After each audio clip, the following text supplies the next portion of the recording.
Hi investors, welcome to SOIC. तो आज के इस एनालिसिस में हम लोग एक बहुत इंटरेस्टिंग टॉपिक की बात करेंगे। हम एसओआईसी जो गोल्डन रेशियो है कि आप कैसे जो म्यूचुअल फंड्स है उसमें इन्वेस्ट कर सकते हैं, एंड ये जो एसओआईसी गोल्डन रेशियो को आप कैसे एडवांटेज उठा सकते हैं अपनी फाइनेंस की जर्नी में, हम उसकी बात करेंगे। बट एनालिसिस स्टार्ट करने से पहले मैं आपके लिए एक बहुत इंटरेस्टिंग बुक रिकमेंडेशन लेके आया हूँ। एंड ये बुक फाइनेंस की बुक नहीं है, ये बुक आप कोई भी, अगर आप किसी भी सब्जेक्ट से हैं तो आप ये बुक पढ़ सकते हैं। इस बुक का नाम है so good they can't ignore you. This is a book written by Cal Newport. तो कैल न्यूपोर्ट ने इससे पहले भी एक बुक लिखी थी जिसका नाम था डीप वर्क। इस बुक का मतलब क्या है बेसिकली कि आज की जो मॉडर्न लाइफ है यहाँ पे डिस्ट्रैक्शन बहुत ज़्यादा है। Just to give you an example, तो एक साइंटिफिक केस स्टडी भी हुई थी। तो ऑन एन एवरेज एक जो ह्यूमन बीइंग का अटेंशन स्पैन है वो 4 या 5 सेकंड का ही रह गया। माने हम ये 4 या 5 सेकंड से ज़्यादा फोकस ही नहीं कर पाते। हम लोग अगर अपने यहाँ एसओआईसी में भी जब हम थोड़ा बहुत स्टैट्स देखते हैं तो हमें एक बहुत इंटरेस्टिंग चीज़ पता लगती है कि जो हमारी वीडियोस होती है उन पे जो एवरेज व्यू ड्यूरेशन होता है वो ज़्यादा होता है, वेराज कंपेयर टू जो हमारी ब्लॉग्स के ऊपर एवरेज रीडिंग टाइम होता है वो काफ़ी कम रहता है। क्योंकि रीडिंग में आजकल कम लोग फोकस करते हैं, एंड साथ ही reading requires a very dedicated focus. तो आज के मॉडर्न वर्ल्ड में एक प्रॉब्लम क्या हो रही है कि डिस्ट्रैक्शन की स्पीड बहुत तेज़ी से बढ़ते जा रही है। अगर हम सोशल मीडिया की बात करें तो सोशल मीडिया पे भी all the time social media is vying for our attention. माने डिफरेंट ऐप्स हमारी अटेंशन लेना चाहती हैं। बट आज के वर्ल्ड में we live in a knowledge economy. Knowledge economy का क्या मतलब कि आपके पास जितनी नॉलेज है आप उसको यूज़ करके डिफरेंट टूल्स यूज़ करके ऑनलाइन आप अच्छे से बिजनेस बना सकते हैं। एक्चुअली में आज का जो बिजनेस है that is purely a lollapalooza effect. Recently एक शो आया था by the name of squid games, and squid games के शो में भी बहुत सारे लॉलापलूजा इफेक्ट्स है। तो हमने ट्विटर के ऊपर एक थ्रेड भी बनाया है जिसका लिंक मैंने आपके लिए यहाँ पे डाल रखा है, आप उसको चेक कर सकते हैं। पर एक इंटरेस्टिंग चीज़ क्या है कि इस बुक के अंदर जो की मेंटल मॉडल है वो डीप वर्क का है कि कैसे इस ऑथर ने 3 या 4 घंटे अर्ली मॉर्निंग में निकाल के सारी चीज़ें स्विच ऑफ करके विदाउट एनी डिस्ट्रैक्शंस बुक लिखनी स्टार्ट करी, एंड जो अपने रिसर्च रिपोर्ट्स हैं उन पे काम करा। एंड एक्चुअली में over a period of time he got ahead, क्योंकि कंपाउंडिंग का तो बेनिफिट हो ही गया। तो I think this is a very good book, and आप दोनों में से कोई भी बुक पढ़ सकते हैं, डीप वर्क या इसमें से, क्योंकि दोनों का जो सेंट्रल मैसेज है वो सेम ही रहता है। तो इसके साथ हम बात करते हैं एसओआईसी गोल्डन रेशियो की। तो एसओआईसी गोल्डन रेशियो है क्या? तो एसओआईसी की जो गोल्डन रेशियो है this is made up of 3 things. मैं गोल्डन रेशियो में एक्चुअली अपनी जो पर्सनल फाइनेंस की जर्नी है तो हम लोग इसमें भी ये पर्सनली यूज कर रहे हैं। पहला एस्पेक्ट क्या है कि गोल्डन रेशियो का, तो पहला एस्पेक्ट क्या कहता है गोल्डन रेशियो का कि हमेशा जब आपकी इनकम बढ़ेगी तो आपकी एक्सपेक्टेशंस भी बढ़ेगी। तो जो साइकोलॉजी ऑफ मनी के ऑथर है मॉर्गन हाउसल, ये उनके एक बहुत इंटरेस्टिंग सेइंग है, the income and the expectations gap. अगर आपकी इनकम बढ़ती है बट आपकी एक्सपेक्टेशंस आपकी इनकम से ज़्यादा तेज़ी से बढ़ जाती है तो इसके बीच में जो गैप होता है this is the gap which leads to financial insecurity. माने अगर आपकी एक्सपेक्टेशंस आपकी इनकम से ज़्यादा तेज़ी से बढ़ गई तो जो यहाँ पे हम गैप देख सकते हैं इससे फाइनेंशियल इनसिक्योरिटी होती है, आपकी फाइनेंशियल फ्रीडम नहीं आती यहाँ पे। वेराज अगर आपकी इनकम ग्रो करती है एंड आपका जो लाइफस्टाइल इन्फ्लेशन है वो कंट्रोल्ड रहता है, यहाँ ग्रो वो भी साथ साथ ग्रो करता है बट वो थोड़ा सा मॉडेस्ट रहता है, तो इसके बीच का जो गैप है this is your financial safety net. तो यहाँ से आपको एक फाइनेंशियल फ्रीडम के सोर्सेज क्रिएट होने स्टार्ट हो जाते हैं। सेकंड की क्या एलिमेंट है गोल्डन रेशियो का? सेकंड की एलिमेंट है गोल्डन रेशियो का बेसिकली कि काफ़ी लोग जब सेविंग्स करते हैं तो वो कहते हैं कि income minus expenditure is equal to savings. But SOIC में हम लोग क्या करते हैं, यहाँ आजकल मैंने अपनी फैमिली में भी ये ट्रेंड करना स्टार्ट कर दिया है कि मैंने अपने फादर को भी ये सिखाया है कि income minus savings is equal to expenses. कि जब भी आपके पास महीने का बिजनेस से मंथली इनकम आती है तो इतना परसेंटेज आपको इन्वेस्ट करना ही करना है। तो कुछ टाइम पहले ये कुछ 15 to 20% था वो हर मंथली इन्वेस्ट करते थे, अब वो 25 to 30% के आसपास कर दिया है कि हर मंथ जितनी भी आपको इनकम आई उसमें से 30% तो इन्वेस्ट होएगा ही होएगा। तो मानिए इनकम जितनी आई से एक एक्स अमाउंट की इनकम आई उसमें से इतना अमाउंट सेव करा हमने 30% के आसपास, उसके बाद जो बचा that is use for expenditures. तो ये तो हमारा सेकेंड की एलिमेंट है एसओआईसी गोल्डन रेशियो का। थर्ड की एलिमेंट क्या है एसओआईसी गोल्डन रेशियो का, जो इस टाइम पे आप हमारी जर्नी में देख रहे होंगे, आप सबको भी यूज करनी चाहिए कि जब आप income minus savings is equal to expenditure करते हैं तो सेविंग्स के नीचे भी एक रेशियो आती है कि ये सेविंग्स को इन्वेस्ट कहाँ कर रहे हैं। अगर आप यंगस्टर हैं तो आप एक जो यंगस्टर है सेविंग्स को 2 जगह इन्वेस्ट कर सकते हैं। पहला एरिया जहाँ पे एक यंगस्टर सेविंग्स को इन्वेस्ट कर सकता है that is in your self. अगर आप कहीं पे काम करते हैं, अगर आप कहीं पे जॉब करते हैं इस टाइम पे, तो बहुत इंटरेस्टिंग एस्पेक्ट क्या है कि आपको अपनी एक्टिव इनकम बढ़ाने के लिए अपने आप को अपस्किल करना चाहिए। अपस्किल करने के लिए what you have to do कि आपको you have to invest in yourself, आपको अपने अंदर इन्वेस्ट करना चाहिए। तो सेविंग्स करके आप दो जगह इन्वेस्ट कर सकते हैं। पहला एरिया क्या है, इन्वेस्ट इन योरसेल्फ। मैं जो भी बुक्स के ऊपर खर्चा करता हूँ या मैं जो भी एक्चुअली में बेसिकली हम लोग भी जैसे डिफरेंट पब्लिक स्पीकिंग के कोर्सेज कर रखे हैं एंड साथ साथ और भी कोर्सेज कर रखे हैं, तो वो that is a expenditure in investing in your self. तो माने हम उसको एक्सपेंडिचर नहीं, उसको हम सेविंग एक तरीके की इन्वेस्टमेंट ही कहते हैं कि आपने अपने अंदर इन्वेस्ट करा, क्योंकि आपकी फ्यूचर की इनकम वहां से बढ़ सकती है। क्योंकि आज अगर आप इन्वेस्ट करेंगे तो फ्यूचर में आपकी वहां से इनकम बढ़ सकती है, उसका पे ऑफ बेटर हो सकता है। सेकेंड एस्पेक्ट क्या है, आप सेव करके आप कहाँ इन्वेस्ट करेंगे, बेसिकली डिफरेंट एसेट क्लासेस में, जैसे हमने लास्ट क्लास में बात करी थी। बट आज की इस क्लास में हम लोग बात करेंगे एक एसेट क्लास की bye the name of mutual funds, कि म्यूचुअल फंड्स क्या होते हैं, म्यूचुअल फंड्स में क्या क्या रेशियोज होती हैं एंड साथ में म्यूचुअल फंड्स का क्या बेनिफिट रहता है। तो सेकंड हमारी एस्पेक्ट क्या है सेविंग का, हमारी एसओआईसी गोल्डन रेशियो का पूरा यहाँ पे, कि आप सेव करके जो म्यूचुअल फंड्स है उसके अंदर इन्वेस्ट कर सकते हैं, या जैसे हम डिफरेंट एसेट क्लासेस देख रहे हैं आप उनके अंदर भी डाल सकते हैं। तो आज हम बात करते हैं म्यूचुअल फंड्स की। तो म्यूचुअल फंड्स की एक सिंपल डेफिनेशन देखते हैं। तो म्यूचुअल फंड्स का मतलब क्या है, basically these are pooled investment vehicles. तो म्यूचुअल फंड्स माने कि डिफरेंट जो इन्वेस्टर्स हैं वो टुगेदर आके जो मनी पूल करके एक फंड मैनेजर को देते हैं, that is a professional fund manager, जो डिफरेंट एसेट क्लासेस में इन्वेस्ट करता है। तो कैसी एसेट क्लासेस में इन्वेस्ट करता है, तो एक जो म्यूचुअल फंड का मैनेजर है वो इक्विटी में इन्वेस्ट कर सकता है, डेट में इन्वेस्ट कर सकता है, साथ साथ हाइब्रिड म्यूचुअल फंड्स भी आते हैं एंड साथ साथ जो म्यूचुअल फंड्स हैं इनके अंदर भी डिफरेंट क्लासिफिकेशंस होती हैं। तो एक सिंपल डेफिनेशन म्यूचुअल फंड की क्या है कि अगर आज एक काफ़ी सारे इन्वेस्टर्स मिलके एक एएमसी को पैसा देते हैं एंड साथ साथ एक प्रोफेशनल फंड मैनेजर को पैसा देते हैं, एंड अगर आपके लिए वो जो मनी मैनेज करता है, that is the entire concept of mutual fund. ये कॉन्सेप्ट आया कैसे म्यूचुअल फंड का, कॉन्सेप्ट इस तरीके से आया कि अगर एक प्रोफेशनल को हायर करा जाए जिसका डे जॉब ही यही हो कि वो डिफरेंट बिजनेसेस को ट्रैक कर रहे हैं एंड आपके लिए इन्वेस्ट कर रहे हैं, बेसिकली आप स्टॉक पिकिंग की जो जॉब है इनडायरेक्टली आउटसोर्स कर रहे हैं to a fund manager. This is the concept of a mutual fund. क्योंकि जो प्रोफेशनल्स हैं या जो डिफरेंट वॉक्स ऑफ लाइफ में काम करते हैं, उनके पास एक प्रॉब्लम क्या रहती है, टाइम की, कि अगर आपके पास टाइम नहीं है डिवोट करने के लिए इन्वेस्टिंग को या डिफरेंट बिजनेसेस को ट्रैक करने में, तो mutual fund makes a lot of sense for you. And साथ साथ अगर हम यहाँ म्यूचुअल फंड में एक इंटरेस्टिंग चीज देखते हैं, तो mutual funds basically different caps में इन्वेस्ट करते हैं। अब यहाँ पे जो मेजर कैप्स हैं स्टॉक्स के अंदर भी वही होती हैं। पहला तो लार्ज कैप्स है, सेकंड तो मिड कैप्स है एंड थर्ड तो स्मॉल कैप्स है। And different types of mutual funds की भी बात करेंगे। तो लार्ज कैप कंपनीज कौन सी होती हैं, जिनका मार्केट कैपिटलाइजेशन बेसिकली फर्स्ट से लेके जो 100 कंपनी है, माने जो फर्स्ट 100 रैंक्स है, इसके अंदर आता है।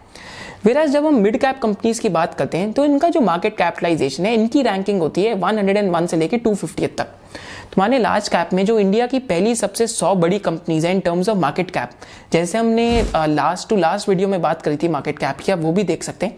तो पहले जो 100 रैंक की कंपनीज हैं वो सारी लार्ज कैप्स के अंदर आती है।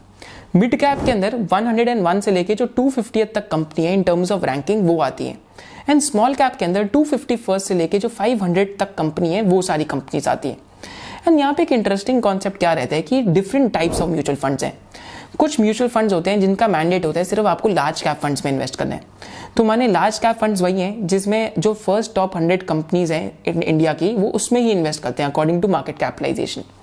फिर एक सेकंड टाइप के म्यूचुअल फंड्स आते हैं जो मिड कैप म्यूचुअल फंड्स हैं। अब मिड कैप म्यूचुअल फंड्स का क्या ज़्यादातर मैंडेट रहता है कि जो 101 से लेके 250 तक कंपनीज हैं, आप सिर्फ इन्हीं में इन्वेस्ट कर सकते हैं। फिर जो स्मॉल कैप म्यूचुअल फंड्स आते हैं, इनका क्या मैंडेट होता है कि आप 251 से लेके जो 500 तक कंपनीज हैं रैंकिंग के वाइज, आप सिर्फ इन्हीं में इन्वेस्ट कर सकते हैं। एंड यहाँ पे एक इंटरेस्टिंग गेम क्या रहती है कि रिसेंटली एक जो मल्टी कैप फंड्स है वो भी होते थे। तो मल्टी कैप फंड्स में क्या होता था कि आप डिफरेंट जो कैपिटलाइजेशन है मार्केट के, आप अक्रॉस इन्वेस्ट कर सकते हैं, माने आपके पास फुल फ्लेक्सिबिलिटी है। बट मल्टी कैप फंड्स में रिसेंटली सेबी ने एक चेंज करी रेगुलेशन कि अब मल्टी कैप फंड्स को भी 25% तो लार्ज कैप में ही इन्वेस्ट करना पड़ेगा, 25% जो मिड कैप है उसके अंदर इन्वेस्ट करना पड़ेगा एंड 25% जो स्मॉल कैप्स है उनके अंदर इन्वेस्ट करना पड़ेगा। वेराज जो बाकी 25% है उसके अंदर they are completely flexible to invest in, and minimum investment जो मल्टी कैप फंड्स है उनको 75% करने पड़ेगी। तो काफ़ी सारे जो म्यूचुअल फंड्स थे जो मल्टी कैप फंड्स थे, तो उन्होंने अपना जो कैटेगरी है वो चेंज करके फ्लेक्सी कैप कर लिया। तो flexi cap is a recent introduction. तो पहले जो मल्टी कैप होता था आजकल वो फ्लेक्सी कैप बन गए। मल्टी कैप अभी भी एक कैटेगरी है, बट मल्टी कैप कैटेगरी के अंदर थोड़े से जो रिस्ट्रिक्शंस है एक फंड मैनेजर के ऊपर वो आ गई हैं। पर जो फ्लेक्सी कैप कैटेगरी है इसके अंदर क्या है कि बेसिकली एक फंड मैनेजर कहीं पे भी इन्वेस्ट कर सकता है, माने across market capitalization minimum investment उसकी इक्विटी में 65% के आसपास होनी चाहिए। तो कोई उस पर ऐसा नहीं है कि आपको 25% लार्ज कैप में करना है, तो बेसिकली एक फंड मैनेजर 30 या 40% भी लार्ज कैप में कर सकते हैं या 50 या 60% भी कर सकते हैं according to his complete flexibility. तो ये तो कॉन्सेप्ट है different caps and basically different mutual funds का। यहाँ पे 2 या 3 कैटेगरीज के म्यूचुअल फंड्स और भी आते हैं। एक कैटेगरी का क्या है थीमैटिक फंड्स, एक और कैटेगरी के आते हैं सेक्टर फंड्स, और फिर एक म्यूचुअल फंड्स आते हैं जिनको हम कहते हैं ELSS। तो पहले हम थीमैटिक और सेक्टर फंड्स की बात करते हैं। तो थीमैटिक और सेक्टर फंड्स के अंदर क्या फर्क रहता है कि सपोज करते हैं अगर आपको एक सेक्टर में इन्वेस्ट करना है bye the name of housing finance, तो सेक्टर फंड क्या करेगा कि वो सिर्फ जो हाउसिंग फाइनेंस कंपनीज है उसके अंदर इन्वेस्ट करेगा। वेराज थीमैटिक फंड क्या कहेगा अगर आपको एक हाउसिंग की थीम में इन्वेस्ट करना है, माने हाउसिंग की पूरी थीम में, तो हाउसिंग की थीम में वो हाउसिंग फाइनेंस कंपनीज में भी इन्वेस्ट करेगा, साथ साथ जो बिल्डिंग मटेरियल कंपनीज है वो उसके अंदर भी इन्वेस्ट करेगा। एंड जो भी कंपनीज उस बेसिकली उस थीम से रिलेटेड है, जैसे बिल्डिंग मटेरियल में पेंट्स आ गया, साथ साथ माने होम इंप्रूवमेंट प्ले में आ गया, साथ साथ आपके बिल्डिंग मटेरियल के अंदर कंपनीज आ गई लाइक जो MDF के अंदर काम करती है, जो प्लाईवुड्स के अंदर काम करती है, जो सैनिटरी वेयर में काम करती है। माने अगर आप घर पे ही देखें तो बिल्डिंग मटेरियल आपके कितना लगा हुआ है, राइट। एंड साथ साथ जो आपकी टाइल्स में कंपनी काम करती है लाइक कजारिया, अगर आप अपने घर में ही ऑब्जर्व करेंगे तो आपको ऐसी काफ़ी सारी चीज़ें मिलेंगी कि बिल्डिंग मटेरियल में ही आपके घर के अंदर ऐसी चीज़ें लगी हुई हैं, ऐसे ब्रांड्स लगे हैं जिनको आप डेली बेसिस पे ऑब्जर्व भी कर सकते हैं। तो थीमैटिक बेस्ड या थीम बेस्ड इन्वेस्टिंग का ये मतलब होता है और सेक्टर का ये मतलब होता है। सेक्टर और थीमैटिक फंड्स में थोड़ा डिफरेंस होता है, मैं आपको इसलिए समझा रहा हूँ क्योंकि काफ़ी जो इन्वेस्टर्स हैं इन दोनों के बीच में कंफ्यूज रहते हैं। Last category is ELSS, that is equity linked saving scheme. तो ये basically tax saving fund schemes होती है एंड ये सेक्शन 80C के अंडर आता है जो इनकम टैक्स का एक्ट है। एंड यहाँ पे आप क्लोज टू 1.5 लाख रुपीस के आसपास टैक्स सेव कर सकते हैं। आगे जाने से पहले एक बहुत इंटरेस्टिंग बात करते हैं कि जैसे हमने लास्ट 2 वीडियोस में बात करी थी पावर ऑफ कंपाउंडिंग की, तो सिमिलरली यहाँ पे हमने कंपाउंडिंग का टेबल बनाया आपके लिए। ये कंपाउंडिंग का टेबल भी हमने आपके लिए डिस्क्रिप्शन में डाल दिया क्योंकि पर्पस के SOIC में कि हम ये फाइनेंशियल लिटरेसी क्लासेस आपके लिए कर रहे हैं, तो सारी चीज़ें अगर आप टूल्स अपने लिए अरेंज करके रख पाएंगे तो एक्चुअली में this is where the real learning comes in. तो इस कंपाउंडिंग टेबल में अगर हम देखते हैं, अगर आपका 10,000 रुपीज़ पे सिर्फ 1% रिटर्न बनता है, तो अगर हम उसको कंपाउंड करते हैं जस्ट एज एन एग्जाम्पल, अगर 50 ईयर्स के लिए कंपाउंड करते हैं तो आपका 10,000 rupees by the end of 50th year कुछ 16,446 रुपीज़ के आसपास होता है। Whereas by the end of 20th year वो 12,202 रुपीज़ के आसपास आता है। विराज अगर आपका 10,000 रुपीज़ 7% पे कंपाउंड होता है तो by the end of 50th year वो 2,94,000 के आसपास बनता है। Whereas by the end of 10th year जो आपका 7% रेट ऑफ रिटर्न है वो कुछ 21,000 रुपीज़ के आसपास बनता है। विराज अगर हम 17% कंपाउंडेड एनुअल ग्रोथ रेट देखते हैं तो by the end of 50th year वो 2.56 करोड़ के आसपास बन जाता है। तो बेसिकली कंपाउंडिंग के अंदर एक इंटरेस्टिंग कॉन्सेप्ट क्या है कि जितना छोटा परसेंटेज भी रिटर्न हो लंबे समय में it leads to a disproportionate outcome. जैसा हमने 17% के फर्क देखा और 10% के अंदर देखा एंड 1% के अंदर देखा, अगर आप 1% एंड 2% के अंदर ही फर्क देखेंगे तो आपको यहाँ पे भी मैसिव फर्क पता लगेगा कि अगर हम 1% की बात करते हैं तो 1% bye the end of 50th year 16,446 के आसपास आता है, whereas 2% 26,916 रुपीज़ के आसपास आता है। एंड 10th ईयर में भी 1% 11,000 रुपीज़ के आसपास है, whereas 2% 12,190 रुपीज़ के आसपास है। तो जो छोटे छोटे रेट भी होते हैं इनके अंदर काफ़ी ज़्यादा जो मैसिव डिफरेंस आ जाता है। तो यहाँ पे जो जॉन बॉगल है, तो John Bogle basically index investing के फादर माने जाते हैं यूएस के अंदर and all over the world. तो यहाँ पे इनकी एक बहुत इंटरेस्टिंग लाइन थी कि when it comes to compounding time is your friend and cost is your enemy. माने when it comes to compounding time आपका बहुत बड़ा दोस्त है कि अगर आप कोई एक्टिविटी रिपीट करते या कोई चीज़ प्रैक्टिस करते जाते हैं तो time is your friend, whereas जो कॉस्ट है कॉस्ट इज योर एनिमी। तो यहाँ पे एक इंटरेस्टिंग कॉन्सेप्ट आता है कि आप किस तरीके से म्यूचुअल फंड्स खरीद सकते हैं। तो there are 2 ways to buy mutual funds, regular and direct. Direct का मतलब क्या है कि आप किसी बिना इंटरमीडियरी के या किसी बिना ब्रोकर के आप जो म्यूचुअल फंड है खरीद रहे हैं। वेराज जो रेगुलर है इसका क्या मतलब क्या है कि आप किसी इंटरमीडिएट के थ्रू म्यूचुअल फंड ले रहे हैं, कि आपका कोई डिस्ट्रीब्यूटर भी हो सकता है, यहाँ जो ब्रोकरेज है वो भी हो सकती है, कि आप किसी और के थ्रू ले रहे हैं। तो यहाँ पे फर्क क्या रहता है जनरली कि जो डायरेक्ट म्यूचुअल फंड है इसमें आपका कॉस्ट कम होता है, माने आपकी जो एक्सपेंस रेशियो वो कम होती है। अभी हम expense ratio, churn ratio in सब की बात करेंगे, पर यहाँ पे एक्सपेंस रेशियो आपकी कम होती है as compare to a regular mutual fund. तो पहले तो मैं आपको यहाँ पे एग्जांपल दिखाता हूँ कि दो mutual funds, same mutual funds अगर आप खरीदते हैं, सपोज करते हैं मैं किसी भी XYZ AMC की कोई जो म्यूचुअल फंड है खरीदता हूँ, एंड यहाँ पे एक मैंने म्यूचुअल फंड लिया रेगुलर, वेराज मैंने एक जो म्यूचुअल फंड लिया that is direct, and in दोनों के अंदर मैंने एक SIP स्टार्ट कर दी ऑलमोस्ट 5,000 रुपीज अ मंथ की। तो यहाँ पे फर्क देखते हैं at the end of the 20th year दोनों के बीच में कितना फर्क आ जाएगा रिटर्न्स में, एग्जैक्ट सेम स्कीम है। तो यहाँ पे एक एग्जाम्पल देखते हैं सार्थक एंड आशीष का। तो सार्थक एंड आशीष ने एग्जैक्ट सेम स्कीम में इन्वेस्ट करा है, वो भी एग्जैक्ट सेम फंड हाउस के, एंड दोनों ने एक सिस्टमैटिक इन्वेस्टमेंट प्लान स्टार्ट करा है, माने SIP स्टार्ट करी है मंथली, माने हर महीने में इनके पैसे कटते हैं, सपोज करते हैं हर महीने के 1 तारीख को ये पैसे डालते हैं। तो सार्थक एंड आशीष दोनों 5,000 रुपीज इन्वेस्ट कर रहे हैं for the next 20 years, and दोनों के पास 240 मंथ्स है क्योंकि हर महीने इन्वेस्ट कर रहे हैं। तो यहाँ पे अगर हम सार्थक का अमाउंट देखते हैं तो सार्थक की जो कंपाउंडिंग है 15% पर एनम के हिसाब से होगी, क्योंकि जो डायरेक्ट फंड है उसमें 15% का केगर है, वेरा जो रेगुलर फंड है उसके अंदर 14% का केगर है, क्योंकि 1% कौन ले गया, आपका जो डिस्ट्रीब्यूटर था, बैंकर था, या फिर जो आपका ब्रोकर था वो ले गया। तो यहाँ पे हम पहले फॉर्मूला डाल के देखते हैं कि आशीष का रेट ऑफ रिटर्न कितना बनता है। तो हम लिखते हैं is equal to future value. Future value खोलने के बाद then we'll be entering the rate of return यहाँ पे कितना है 14% के आसपास, राइट। रेट ऑफ रिटर्न यहाँ पे 14% के आसपास है, divide by 12, and number of periods हमारे पास यहाँ पे कितने हैं, बेसिकली हम नेक्स्ट 20 ईयर्स के लिए इन्वेस्ट कर रहे हैं, तो हर साल में 12 मंथ्स है, तो हम करेंगे 20 इंटू 12, राइट। पेमेंट अमाउंट कितना है हमारा, PMT मतलब पर मंथली पेमेंट्स कितनी है हमारी, -5,000 के आसपास। -5,000 में क्यों कह रहा हूँ, क्योंकि हर महीने 5,000 रुपये का कैश आउटफ्लो है। एंड साथ साथ प्रेजेंट वैल्यू क्या है, 0, क्योंकि आज मैं कुछ नहीं इन्वेस्ट करा, मेरी SIP सपोज करते हैं इस महीने के एंड से स्टार्ट हो रही है, तो आज मैंने कुछ नहीं इन्वेस्ट करा। एंड साथ साथ जो मेरा टाइप है उसको भी मैं 0 डाल देता हूँ, एंड इसको मैंने ब्रैकेट क्लोज करके डाला। तो आशीष के पास कुछ 65 lakh and 5,000 rupees and 830 rupees के आसपास अमाउंट बनता है। मेरा सार्थक जो डायरेक्ट कर रहा था म्यूचुअल फंड के अंदर इन्वेस्ट विदाउट एनी ब्रोकर और without any banker in between, तो सार्थक का एक बार अमाउंट देखते हैं, इक्वल टू फ्यूचर वैल्यू। फिर हमने सार्थक का जो रेट ऑफ रिटर्न है 15% के आसपास डाला, माने 15% डिवाइड बाय 12, एंड उसके बाद सार्थक के पास कितने पीरियड है 12 इंटू 20 सॉरी, माने एक साल में 12 महीने 20 साल के लिए कर रहे हैं, तो 240 मंथ्स के लिए। साथ साथ सार्थक के पास जो बेसिकली पेमेंट अमाउंट है हर महीने कितने का कैश आउटफ्लो है, that is 5,000 rupees, and present value Sarthak की भी है 0। Then again I will just close the brackets, and Sarthak का अमाउंट आता है 74,86,000 रुपीज का। तो just by basically investing directly Sarthak के पास ऑलमोस्ट 9-10 लाख रुपीज का सरप्लस बचता है।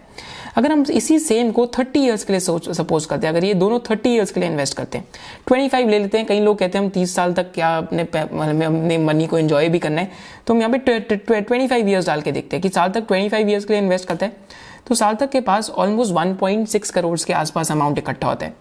वैराज अगर हम आशीष की बात करते हैं, अगर आशीष 25 ईयर्स के लिए इन्वेस्ट करते हैं ऑलमोस्ट, तो आशीष के पास यहाँ पे कुछ 1.3 करोड़ के आसपास का अमाउंट इकट्ठा होता है। सो अगेन जो उनके बीच का फर्क है that is close to 30 lakh rupees. तो माने पहले केस में ऑलमोस्ट 10 लाख का फर्क है, एंड सेकंड केस में ऑलमोस्ट मोर देन 30 लाख का फर्क है। तो 30 लाख रुपीज आपके जो थे आपके एक्सपेंस रेशियो में चले गए। तो यहाँ पे हम एक वैल्यू रिसर्च online.com करके एक टूल है जो म्यूचुअल फंड्स को बेसिकली एक्सप्लोर करने के लिए, तो यहाँ पे हम एक जो म्यूचुअल फंड है खोल के बैठे हैं by the name of Parag Parikh flexi cap fund. तो यहाँ पे आपको 2 स्कीम्स दिखेंगी, एक डायरेक्ट प्लान है एंड एक प्लान है जो आपका रेगुलर प्लान है, तो हम दोनों में स्विच करके देखेंगे। तो डायरेक्ट प्लान के अंदर सिमिलरली अगर मैं यहाँ पे आपको इनका जो रिटर्न है वो दिखाता हूँ, तो return since Inception direct plan का 22.28% CAGR के आसपास है। एंड जो डायरेक्ट प्लान है इसका जो एक्सपेंस रेशियो है एज ऑफ 31 अगस्त 2021 को 0.87% का है, और इस फंड के अंदर जो एसेट्स अंडर मैनेजमेंट है वो 16,000 करोड़ के आसपास है।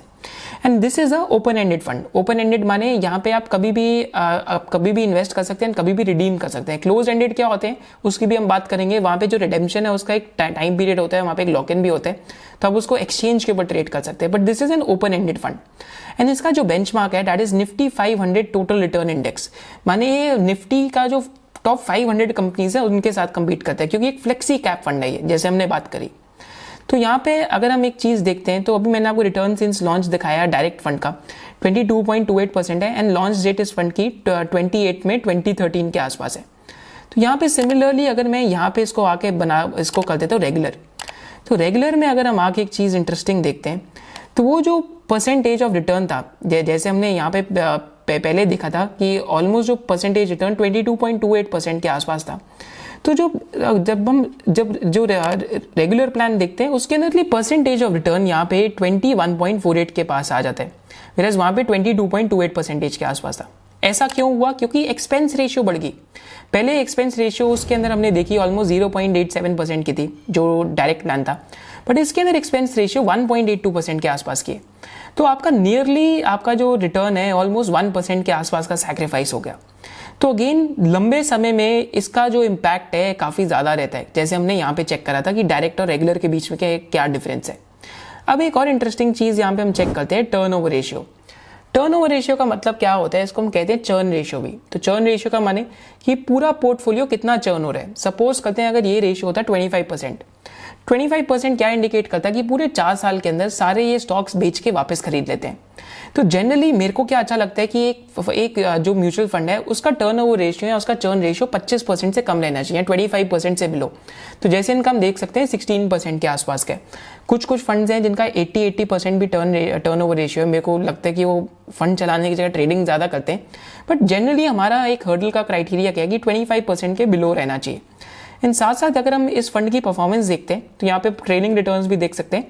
तो 7 ईयर्स के अंदर this fund has given a return of 19.7%। अभी हम जो रेगुलर है उसकी देख रहे हैं, एक बार जो डायरेक्ट है उसकी देख लेते हैं। तो एक बार अगर हम जो डायरेक्ट फंड है उसकी परफॉर्मेंस देखते हैं तो 7 ईयर्स में इनका परफॉर्मेंस जो CAGR है 20.53% का रहा है। इसकी नंबर 1 कैटेगरी रही है लास्ट 7 ईयर्स में। 5 ईयर्स में 23% केकर है, वेराज लास्ट 3 ईयर्स में ऑलमोस्ट 31% के आसपास का रिटर्न है एंड लास्ट 1 ईयर में ऑलमोस्ट 61% के आसपास का रिटर्न है। एंड लास्ट 1 ईयर में इसकी रैंक 26 आउट ऑफ 50 फंड्स इस सेम कैटेगरी में एंड लास्ट 5 ईयर्स में नंबर 1 है, लास्ट 7 ईयर्स में भी नंबर 1 है, लास्ट 3 ईयर्स में ऑलमोस्ट 3rd रैंक पे आता है। अगर यहाँ पे एक और इंटरेस्टिंग चीज देखते हैं तो आप इनका जो एसेट एलोकेशन है वो भी देख सकते हैं इन फंड्स का या वैल्यू रिसर्च में। तो मेरे को एक और चीज़ क्या अच्छी लगती है कि अगर आप एक फंड में इन्वेस्ट कर रहे हैं तो उसके पास नंबर ऑफ स्टॉक्स कम होने चाहिए, क्योंकि जब नंबर ऑफ स्टॉक्स कम होते हैं तो फंड मैनेजर की स्किल्स बाहर आती है। 60 स्टॉक्स में तो कोई भी 60 स्टॉक्स खरीद सकता है। तो जनरली हमारा रूल ऑफ थंब क्या है कि 30 to 35 के बिलो होने चाहिए एक म्यूचुअल फंड के अंदर स्टॉक्स। तो यहाँ पे नंबर ऑफ स्टॉक्स 26 के आसपास है एंड जो टॉप 10 स्टॉक्स हैं there are 50%, top 5 stocks are 33% of the portfolio, top 3 sectors 64% है एंड पोर्टफोलियो का जो पी रेशियो है इस टाइम पे 25x के आसपास है। टॉप होल्डिंग्स अगर हम देखते हैं तो बजाज होल्डिंग्स इस टाइम पे 8.6% है पोर्टफोलियो का, ITC 8.4% है। अब क्योंकि PPFAS इंटरनेशनली भी इन्वेस्ट करता है तो अल्फाबेट जो उसका पेरेंट है गूगल का वो 8% है, Amazon भी 6% है, माइक्रोसॉफ्ट भी 6% है 6.6 एंड फेसबुक भी 6.14% के आसपास है। तो ये तो एक वे है कि आप एक टूल यूज कर सकते हैं by the name of valueresearch.com। And यहाँ पे इंटरेस्टिंग चीज क्या है, मैंने आपके लिए डिस्क्रिप्शन पे लिंक भी डाल दिया। आप एक म्यूचुअल फंड में ये सारी रेशियोज भी देख सकते हैं। हमने बात करी एक्सपेंस रेशियो की, हमने बात करी जो डायरेक्ट प्लान्स है रेगुलर प्लान्स की, हमने बात करी इनकी जो बेंचमार्क कौन सा होता है। जैसे यहाँ पे निफ्टी 500 था, सिमिलरली अगर आप कोई लार्ज कैप फंड खोलेंगे तो वहाँ पे जो बेंचमार्क होएगा टिपिकली उनका जो टॉप 100 कंपनीज है BSE 100 होएगा या NSE 100 होएगा, पर यहाँ पे जो निफ्टी 500 है वो आता है। एंड सिमिलरली अगर हम एक और यहाँ पे इंटरेस्टिंग चीज देखते हैं टर्नओवर रेशियो, कि कितना पोर्टफोलियो चर्न हो रहा है। माने एक साल में अगर कोई आपको लॉन्ग टर्म इन्वेस्टिंग अगर आपको कोई फंड मैनेजर बोलता है एंड एक्चुअली में एक साल में उसका चर्न रेशियो 100% है, तो माने पूरे 12 मंथ्स में उसने स्टॉक्स बाय करके पूरे सेल भी कर दिए, पूरा पोर्टफोलियो चर्न कर दिया। So again this is also good thing to watch out for कि एक्चुअली में क्या fund manager is walking the talk और not, that also becomes an important context. Finally अब हम देखते हैं कि म्यूचुअल फंड में इन्वेस्ट करने के प्रोज एंड कॉन्स क्या होते हैं। तो एक म्यूचुअल फंड में इन्वेस्ट करने का सबसे बड़ा प्रो क्या है कि आपके लिए एक प्रोफेशनल फंड मैनेजर काम कर रहा है एंड आपको एफर्ट करने की जरूरत नहीं है, राइट। सेकंड सबसे बड़ा प्रो क्या है म्यूचुअल फंड में इन्वेस्ट करने का कि यहाँ पे लिक्विडिटी की कोई प्रॉब्लम नहीं है, बिकॉज यहाँ पे मतलब अगर आप ओपन एंडेड फंड में इन्वेस्ट करते हैं। थर्ड की प्रो क्या है यहाँ पे म्यूचुअल फंड में इन्वेस्ट करने का कि आप सिस्टमैटिकली आप जो इन्वेस्टमेंट प्लान है आपका SIP है, आप उसको एडजस्ट कर सकते हैं। SIP क्या होती है कि आप एक फिक्स टाइम पे आप बेसिकली फंड में इन्वेस्ट कर सकते हैं। तो यहाँ तो मंथली करते हैं, कई लोग SIP क्वार्टरली भी करते हैं, कई लोग SIP आजकल फोर्टनाइटली भी करते हैं, माने हर 14 डेज के आसपास। तो ये भी एक इंटरेस्टिंग चीज़ है कि आप अपने जो नीड्स हैं या अपनी इनकम है उसके अकॉर्डिंग भी आप इन्वेस्ट कर सकते हैं टाइमिंग के हिसाब से। एंड लास्ट प्रो क्या आता है एक म्यूचुअल फंड में इन्वेस्ट करने का कि it is completely liquid and साथ साथ जो नेट एसेट वैल्यू है, तो यहाँ पे NAV का भी हम कॉन्सेप्ट समझेंगे अगली वीडियो में कि आप एंड में यहाँ पे नेट एसेट वैल्यू देखते हैं कि आपके per unit of mutual fund की क्या वैल्यू है।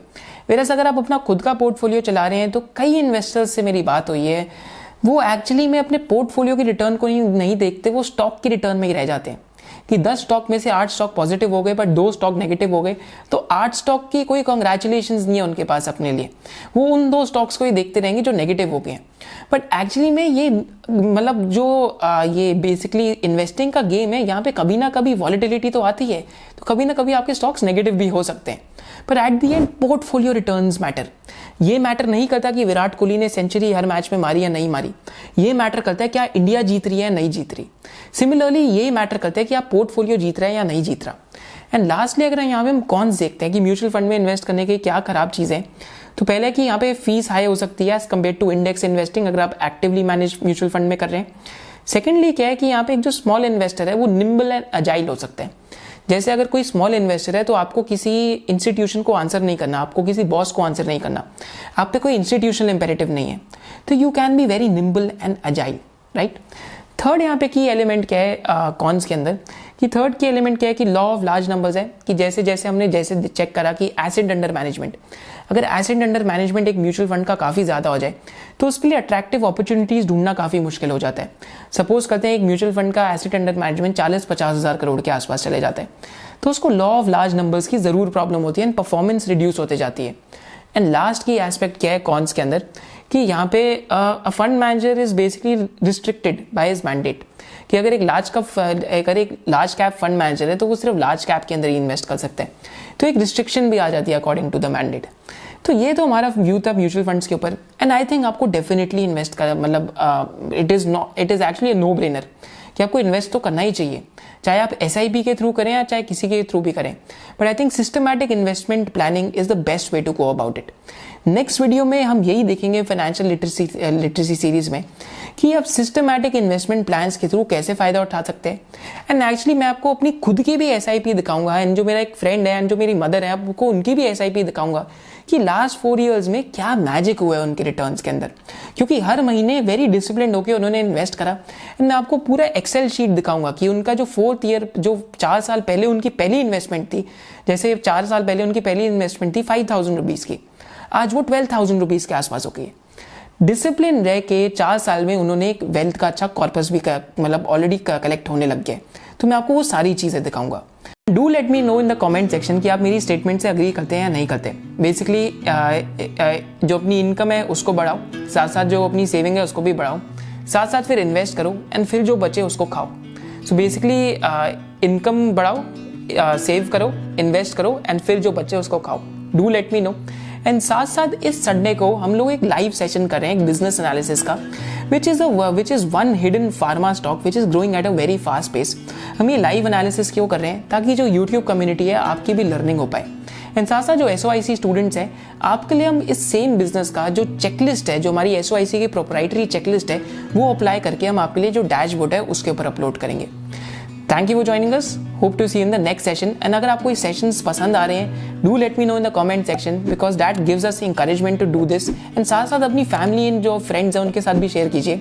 रीजन बीइंग क्योंकि दिस इज बेसिकली समथिंग जो बहुत वैल्यूएबल है। बिजनेस एनालिसिस तो अपनी जगह है, बट अगर किसी को ये टूल्स ही जानने हैं, ये टूल्स जान के फाइनेंशियली फ्री बनना है लाइफ में, तो I think this can add immense value to their life. Thank you for joining us, hope to see in the next session of SOIC। जय हिंद।